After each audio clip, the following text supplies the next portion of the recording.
Баткен шаарынын тротуарларынын абалы жөнүндө айтып берели деп атабыз. Бул көчө биз бир сыра издеп жарандардан сүрүштүрүп, бирок атын көпчүлүк билбейт экен. Бирок могул жерге келсек, көрсөтүп койсоңор болот. Абдул Ал деген жарымдан кыркылып калыптыр көчөнүн аты. Бирок биз божомолдоп Абдувалиев көчөсү болсо керек деп ойлоп атабыз. Анан бул жерден көрүп турганыңыздардай түшүп кетип атканыбызда толтура машиналар. Анан бул жерде жүргүнчүлөр жүрүш үчүн эч кандай шарттын жоктугунда көрүүгө болот. Мынакей көрүп атасыздар, тротуарлардын ордунда мына машиналар турат. Мен азыр басып кете берем. Бизди көрсөтүп кете бересиңер. Жолдун аркы бети дагы толтура машина, жолдун бул бети дагы толтура машина. Анан мынандай тротуардын ордуна мынандай нерселерди коюп салышкан. Көрсөңөр болот. Сатуучулар дару сатып аткан, мындайча айтканда, жарандар үчүн эч кандай бир шарт жок. Мен дагы араң машиналардан качып, мындай тоскоолдуктарга учурап, көрүп атасыңар. Бул жерде ден соолугу жакшы адамдар үчүн эмес, деги мындай майыптыгы бар жарандарга шарттар бар деп айтуудан такырабызбыз. Алар сөзсүз бир балекетке кабылат. Алар эмес, биз дагы көрүп, билип, басып туруп, биз дагы бир балекетке туш болушубуз сөзсүз ыктымал. Анан бул жерге келсек, жолдун бул бети дагы толтура машина, жолдун бул жагы дагы толтура машина. Жарандардын басканга мындай шарты жок. Машиналарды аралап, мындай кылып, жолдун чети менен басканга туура келет. Бул жерде болсо тротуардан мындай нерселерди коюп салышкан, нан сата турган.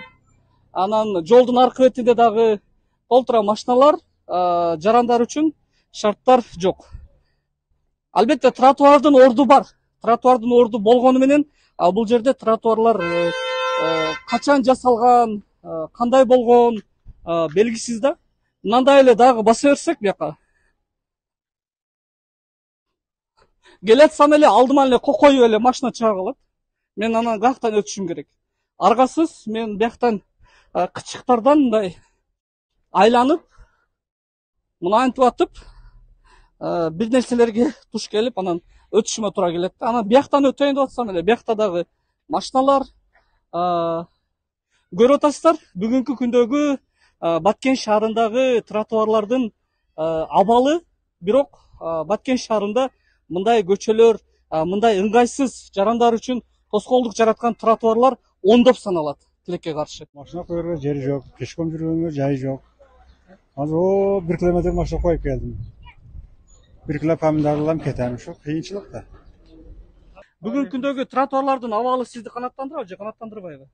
Канааттандырбайт. Көрүп турасыңарбы? Тар бар жок эч жака өтүп болбойт. Азыр могул жердеги абал боюнча кандай пикирдесиз? Абал бул өтө жаман абал да. Адам өзү зорго басат, туура.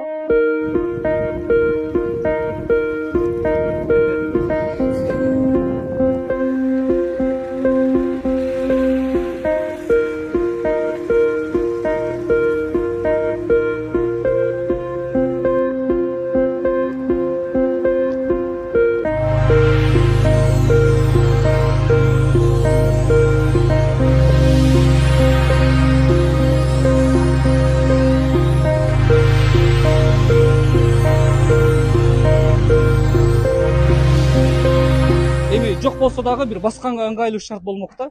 Эми мүмкүн тротуарлар жакын арада бул жакта дагы жасалып калат деген ишеним бар.